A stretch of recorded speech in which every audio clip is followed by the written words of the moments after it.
네, 미국 도널드 트럼프 대통령 취임 일주일 소식을 좀 더 자세하게 살펴보겠습니다. 백악관 대변인은 SNS를 통해서 취임 첫 주를 최대한 활용하고 있다고 밝히기도 했는데요. 하지만 트럼프 취임 첫 주 광폭 행보에 지구촌은 그야말로 혼란에 빠졌습니다. 네, 오늘 봉영식 연세대 통일연구원 전문연구위원 박원곤 한동대 교수와 함께 트럼프발 위기를 맞설 해법은 무엇인지 이야기 나눠보겠습니다. 두 분 어서 오십시오. 네, 안녕하십니까. 네, 새해 복 많이 받으시고요. 네, 새해 복 많이 네. 받으세요. 자, 트럼프 대통령 상당히 취임 후에 광폭 행보를 보일 거라는 예상은 있었지만 너무나 센 것 같습니다. 뭐 제가 그 온라인상에서 뭐 국제적 깡패라는 말을 그런 단어를 보기도 했는데요. 빗대는 뭐 표현이긴 했습니다만 어쨌든 일주일간의 행보 어떻게 보셨어요? 예. 정말 광폭 행보였죠.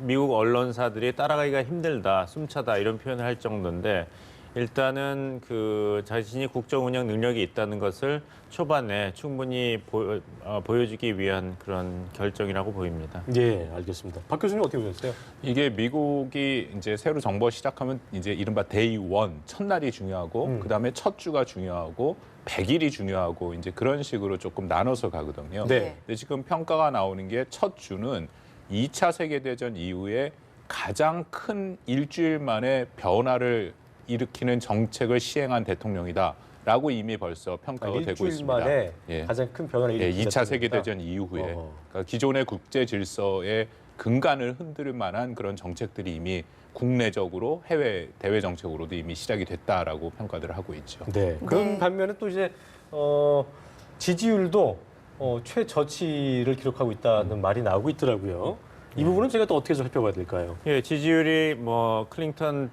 예전 대통령 61%는 오바마 대통령의 80% 이상의 초반 지지율에 비하면 지금 30% 정도죠.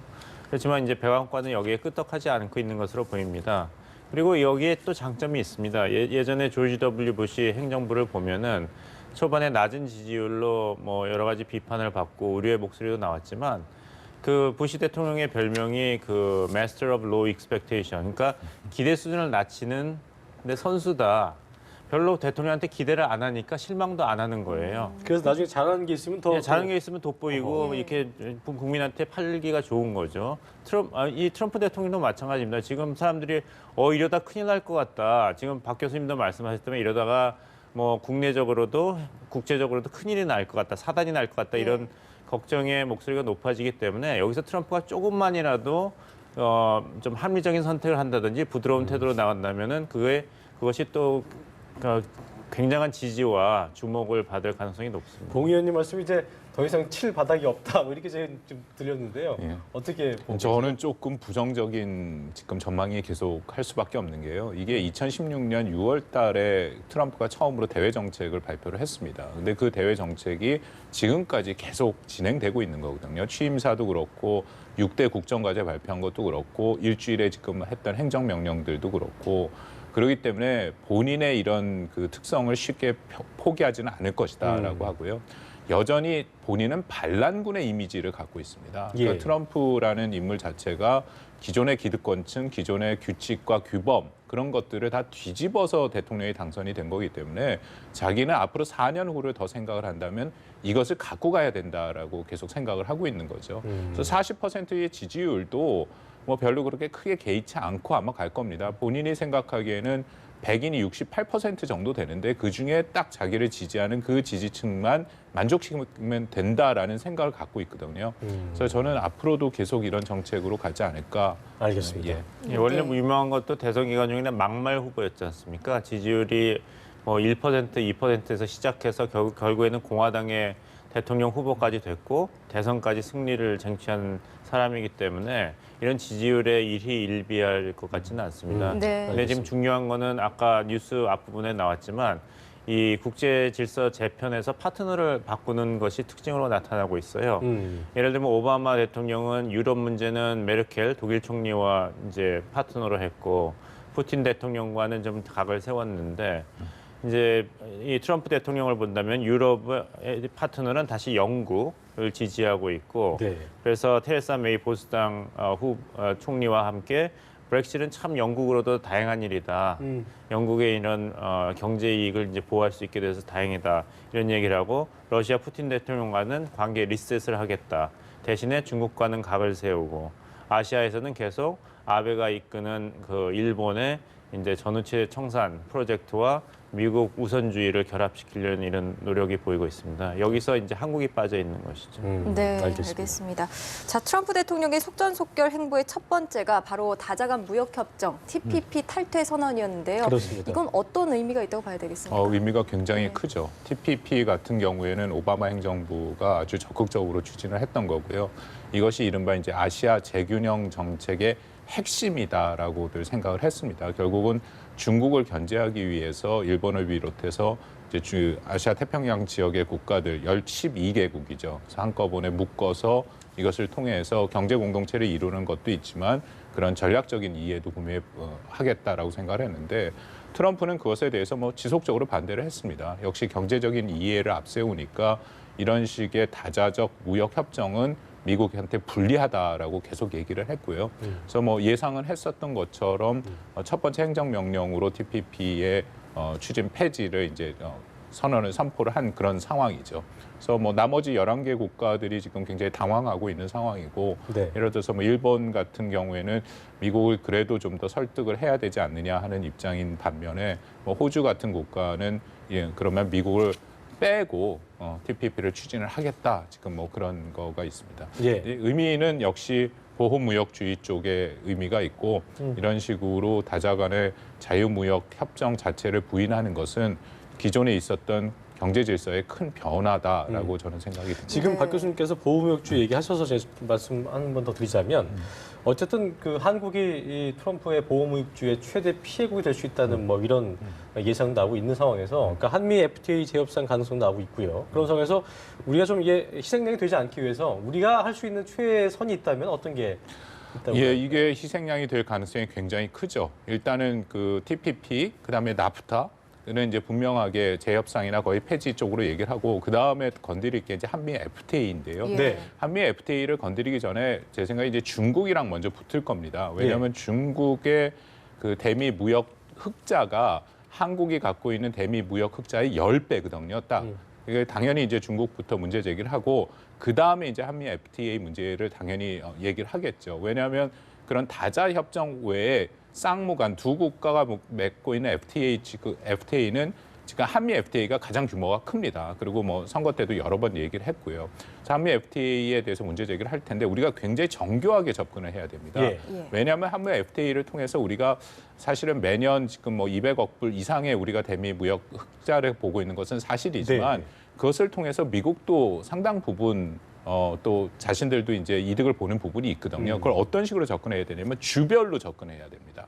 그러니까 미국 주 중에도 농촌 지역 같은 경우에는 미국에 지금 농축산물이 한국에 많이 들어오지 않습니까? 예. 뭐 미국산 소고기도 있고요. 그런 주에 있는 그 주의 의원들은 한미 FTA에 굉장히 긍정적이죠. 우호적이겠죠. 예, 우호적이고 예. 이제 반면에 그 자동차 산업 같은 그런 주에서는 이제 반대 한국 그 자동차가 많이 들어가니까. 근데 어쨌든 한미 FTA가 재개정이 될 때는 미 의회의 지원이 필요한 거기 때문에 한국 정부가 그런 부분을 대해서 정교하게 작업을 해갖고 미 의회 의원들을 상대로 우리가 일단 1차적인 접근을 하는 것이 저는 필요하다라고 생각을 합니다. 물론 더 근본적인 문제는 우리가 좀 다변화를 해야죠. 지금 네. 뭐 네. 대미의 우리 무역 의존도가 13%그 정도 되니까 그렇죠. 예. 그런 거를 좀 이제 더 바꿔야 할 필요도 뭔가 있다라고 좀 리프레시할 수 있는 생각합니다. 그런 계기가 될 수는 있겠네요. 그렇죠. 예, 네. 알겠습니다. 예. 자, 매티스 미 국방장관이 2월 2일에 서울에서 한미 국방장관 회담을 가질 예정입니다. 네. 자, 첫 출장지로 한국을 선택한 이유 어떻게 해석하십니까? 그만큼 이제 아시아에서 미국의 군사적 이익을 보호하는 것이 시급하고 또 예. 중국을 견제하는 것은 피할 수 없는 문제라는 것이 다시 이제 확인이 된 셈이죠. 그러니까 이제 트럼프 행정부의 딜레마는 뭐냐면 박 교수님께서도 말씀하셨지만 TPP는 싫다. 이거는 미국 이익을 훼손한다 하면서도 TPP 없이 어떻게 중국을 견제할 것인가. 이 문제에 대답을 해야 되는 것이거든요. 사실 대답이 없습니다. 그렇다면 일단 시작할 수 있는 부분은 안보, 동맹국과의 관계 강화입니다. 네. 사실 국방장관이 국무장관보다 벌써 앞서서 이렇게 해외 순방을 하는 것은 별로 유례가 없는 일이거든요. 네. 그만큼 이 안보적인 측면이 강하다는 것이 있고 결국에는 트럼프 행정부의 앞으로의 과제는 오바마 행정부가 얘기했던 그 아시아 회귀 정책이라는 이름은 쓰지 않되 그 정책을 계속 유지하고 또 확대하는 그 숙제를 어떻게 할 것인가. 트럼프 표의 그 피벗 투 아시아 정책을 어떻게 할 것인가 여기에 달려 있습니다. 그만큼 이제 한국과 일본이 동맹 국가로서의 중요성이 더 앞으로 강화될 것을 생각하고 그렇게 본다면 이제 주한미군 방위 분담금 협정이라든지 또 북핵 문제에 관해서의 의견 조율, 그다음에 사드 배치 문제 등 난제가 있긴 합니다만 결국에서는 한국 정부의 가장 그 유효한 카드는 한국이 그만큼 중요한 동맹국이라는 것이죠. 한국과의 협조 없이 결국에 미국의 군사 전략적 이익의 확대와 보호도 힘들다. 이런 주장을 한국 정부는 지속적으로 제기해야 됩니다. 예. 자, 매티스 국방장관의 방한이 대북 경고 의미가 있다. 이렇게 해석하는 사람들도 있던데 어떻게 그렇습니다. 보십니까? 그렇죠. 예. 예, 당연히 이제 가장 핵심적인 것은 북한 문제죠.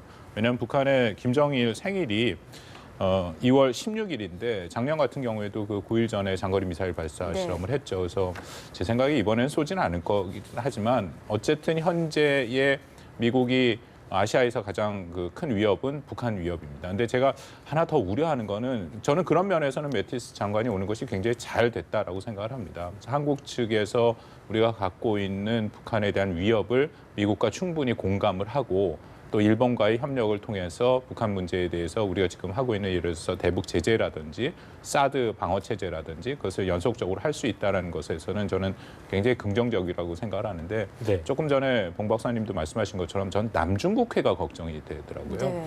처음에부터 지금 남중국해 문제에 대해서 트럼프 행정부가 저의 기대, 많은 분들의 기대를 넘어서서 굉장히 강력한 입장을 이미 표명을 했습니다. 절대로 인정할 수 없다. 중국이 남중국해 영유권을. 그리고 미국은 거기서 항행의 자유를 포함해서 미국의 권리를 분명하게 찾겠다라는 걸 두 차례에 걸쳐서 얘기를 이미 했거든요. 예. 그런데 이제 매티스가 온다라고 얘기를 하면 그 아시아 재균형 정책이 안 되고 동맹국에 대해서 부담을 늘리라고 하는 것이 지금 트럼프의 입장이니까 북핵 문제 같이 공조를 하면서 당연히 남중국해 문제에서도 아시아의 최대 동맹국인 한국과 일본이 더 공헌을 해라. 라고 나올 수 있다라는 거죠. 그러니까 그렇게 될 경우에는 우리한테 압박을 좀 더 한다는 거죠. 우리는 굉장히 어려운 입장이 지금 돼 있다. 사드로 예. 이미 중국 간의 관계가 굉장히 어려운 입장인데 남중국해 문제까지 우리가 그런 부담을 갖게 된다. 저는 그 부분이 조금 우려가 되는 부분이 있습니다. 네. 저도 그 점을 걱정하는 것이 저도 생각한 것보다 남중국해에서의 강경한 입장을 트럼프 행정부가 표명을 하더라고요. 네. 그렇게 된다면은 결국에는 일본과 한국은 누구의 편이냐, 중국 편이냐, 미국 편이냐 이렇게 편가르기 싸움이 시작될 가능성이 있습니다. 네. 네. 예전에 2001년에 9.11 테러 사건이 있은 후에 부시 대통령이 유명한 얘기를 했죠. 이제 전 세계 국가들은 선택의 순간이 왔다. 당신들은 우리 편이든지 테러리스트 편이다. 이런 얘기를 한 적이 있는데 트럼프 행정부도 남중국해 사안에 놓고 이제는 선택의 순간이 왔다. 중국 편이냐, 미국 편이냐, 예. 항해의 자유를 택할 것이냐, 지정학적인 이제 경제 이익을 택할 것이냐. 그러다 보면 일본 같은 경우는 선택의 여지가 굉장히 간단합니다. 중국 편을 들 수가 없는 것이죠. 그렇다면 일본이 미국 편을 이제 계속 든다면은 결국엔 미국 입장에서는 한국과 일본을 비교하게 됩니다. 그렇다면 한국 입장은 굉장히 곤란하게 되는 그러겠죠. 것이죠. 예. 결과적으로 이게 극단적인 편가르기 이 행보 자체가 동북아 정세를 불안정하게 만들 수 있을 것 같거든요. 우리는 어쨌든 한미 동맹 관계를 무시할 수 없는 상황에서 중국과 관계도 저희가 좀 무시할 수 없고 사드 배치로 인해서 이제 또 그 굉장히 좀 뭐 혐한증이 생겨나고 있기도 하고요. 네. 이런 부분에서 어떻게 스탠스를 취해야 되나 끝으로 한 말씀 듣고 마무리 짓겠습니다. 일단 사드 배치 문제부터 저는 좀 해결을 할 필요가 있다라고 생각을 하고요. 네. 조금 더 크게 말씀을 드리면 한국의 통일 외교 안보 국방 정책을 정말 빨리 재검토를 해서 우리가 원칙과 목표를 다시 가질 필요가 있습니다. 늘 말씀드리는 것 중에 하나가 이 트럼프는 불예측성이 강하기 때문에 예. 우리가 원칙을 갖고 있으면 괜찮습니다. 우리가 원칙을 갖고 있으면 저쪽에서 변칙으로 나오더라도 여기까지는 우리가 받아줄 수 있고 이 부분은 받을 수가 없다라는 건데 이게 흔들리지 않아야겠군요. 그렇죠. 예. 근데 우리의 원칙이 아직 불명확한 부분이 굉장히 많기 때문에 그 부분부터 빨리 안정을 시키고 우리가 정하는 것이 저는 가장 중요하다고 생각합니다. 거기는 한 말씀 해주시죠. 예. 국정 공백에 대해서 우려가 많습니다. 당연한 우려죠. 하지만 이것이 꼭 외교적으로 불리한 조건은 아니고 자산이 될 수도 있습니다. 저희가 미국 측에서 어떤 강한 요구를 해올 때 네. 그리고 불확실성이 세계 질서에서 계속 고조화될 때 우리는 국정 공백을 이 방어막으로 쓸 수 있습니다. 새로운 정권이 탄생되기 전까지는 모든 결정을 유보하는 것은 한국이 주권 국가로서 또 국내 정치 상황을 볼 때 당연한 것이라는 이런 논지를 펼칠 수 있습니다. 알겠습니다. 네. 자, 지금까지 봉영식 연세대 통일연구원 전문연구위원 네. 박원곤 한동대 교수와 함께 이야기 나눠봤습니다. 고맙습니다. 두 분 고맙습니다. 네, 감사합니다.